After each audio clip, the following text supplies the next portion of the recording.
Hey,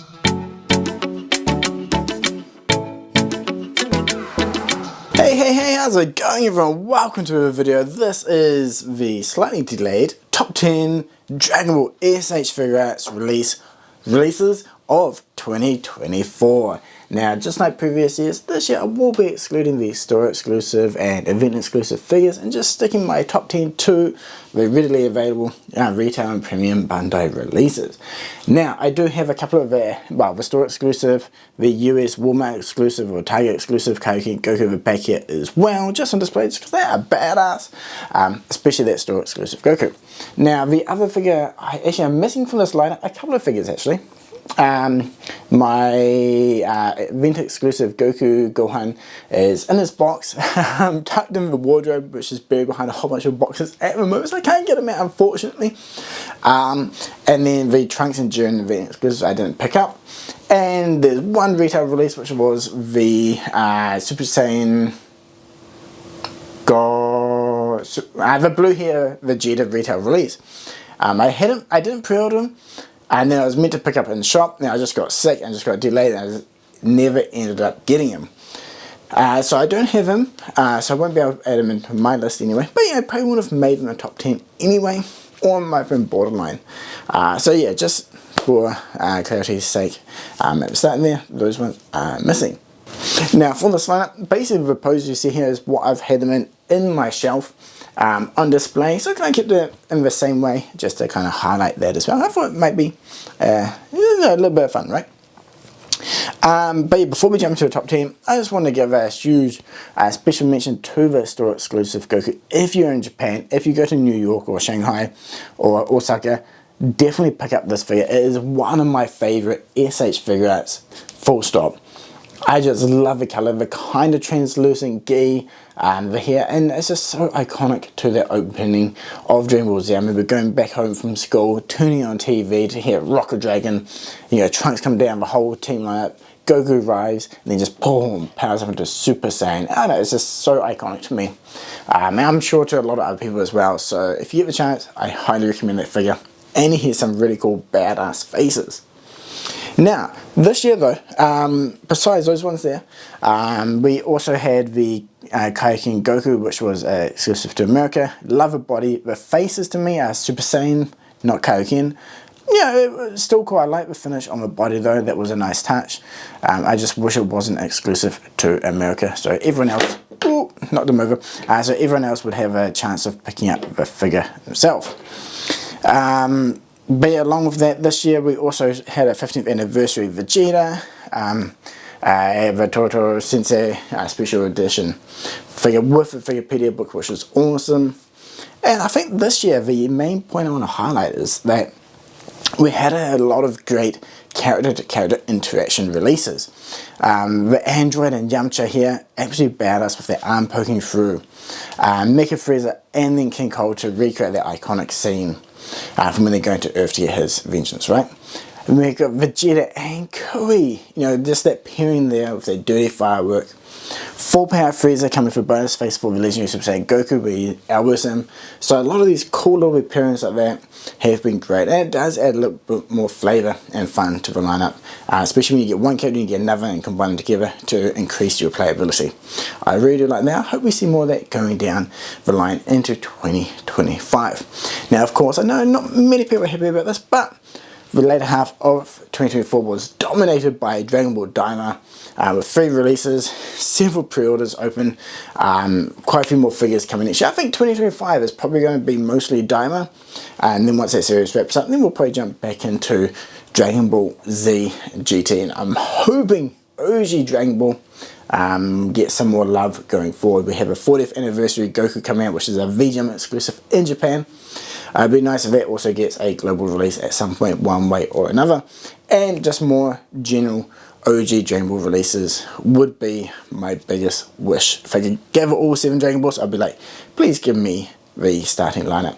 Pilaf Gang, Yajirobe, Oolong, Puar, Bandit Yamcha, Arabian Bulma to combine in that starting arc and then go through the rest of the Dragon Ball series. But Anyway, we're not here to talk about the future releases, but the top 10 2024 releases, for me at least.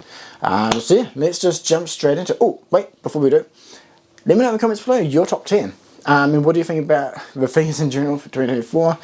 We had a really great live stream recently with a lot of awesome community members. I recommend checking that out as well. We talked about favorite, highlights, low points, and all that throughout the year. Really fun stream. If you want to see more content like that as well, yeah, let me know.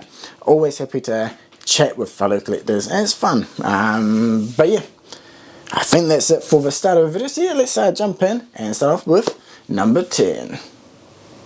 So, revealing number 10, boom, that is the Totoro Mui Goku one that came with a Figuarpedia. The reason why this one here took number 10 spot, obviously it is kind of a re-release of a previous figure, but what set this one apart was the beautiful weathering. It really brings me back to the 1.0 style figures and even the event exclusive ones. The colouring of the body is lovely, and we had the attempt at a awesome windswept hair. Has a nice flow. The hair's got curves, lovely motion in that hair, and this looks awesome. Now obviously I'm not a super fan, but this one here, I just can't deny how badass this figure looks.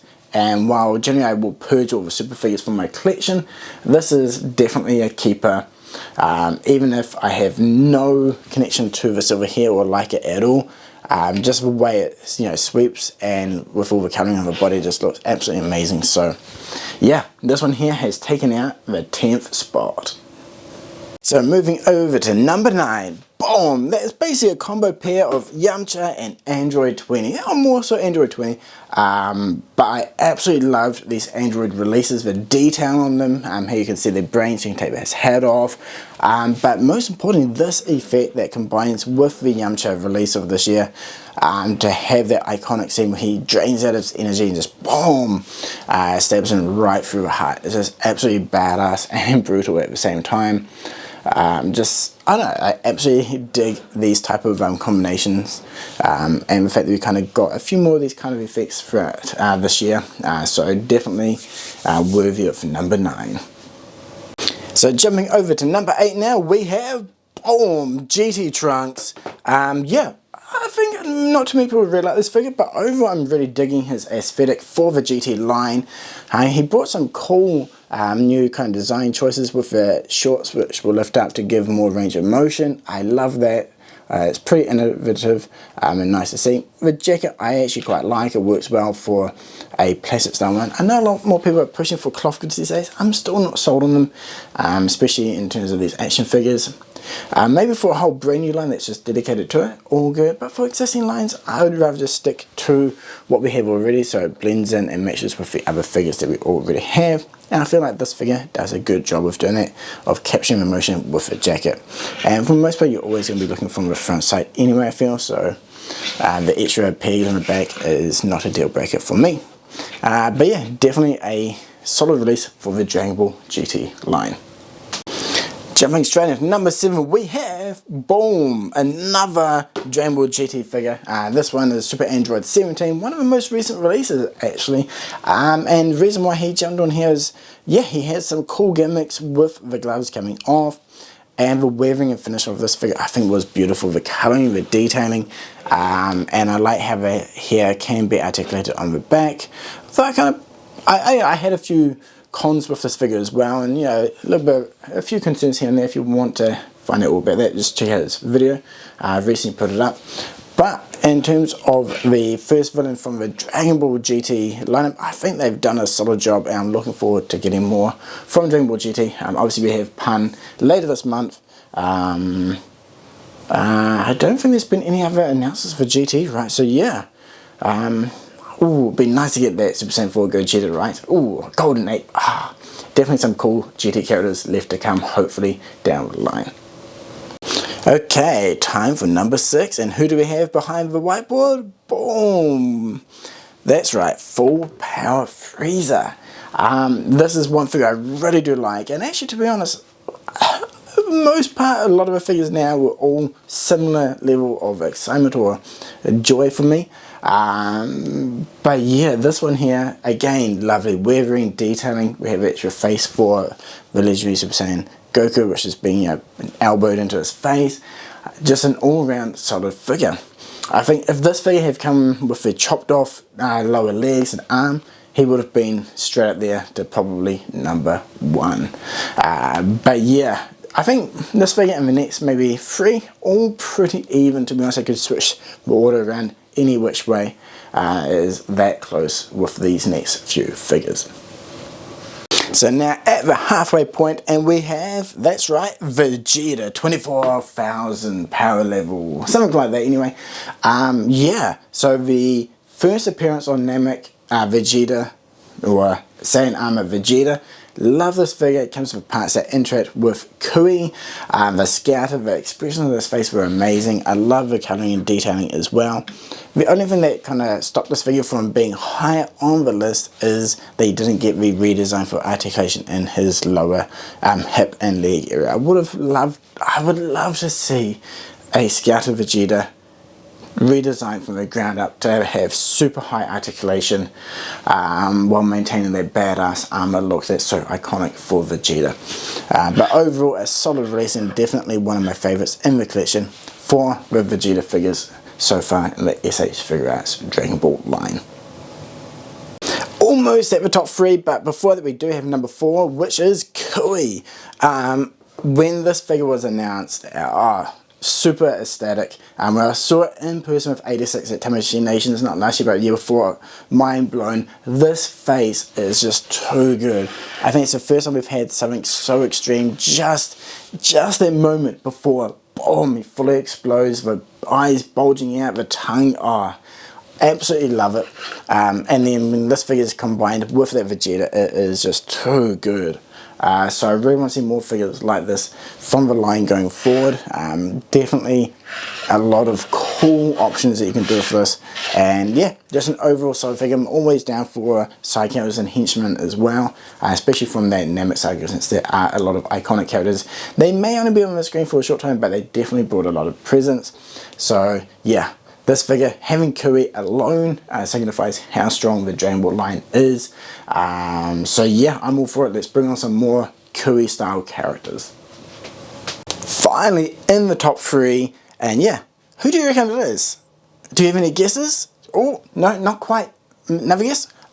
Yeah, well, no, close, but not quite. Anyway, number 3 is, that's right, Itty Bitty Diamond Piccolo. I did not think this. I didn't even pre-order them. I didn't pre-order any of the Diamond figures. I just kind of put them up while going through, and it wasn't until I got this figure that I was fully sold on the line.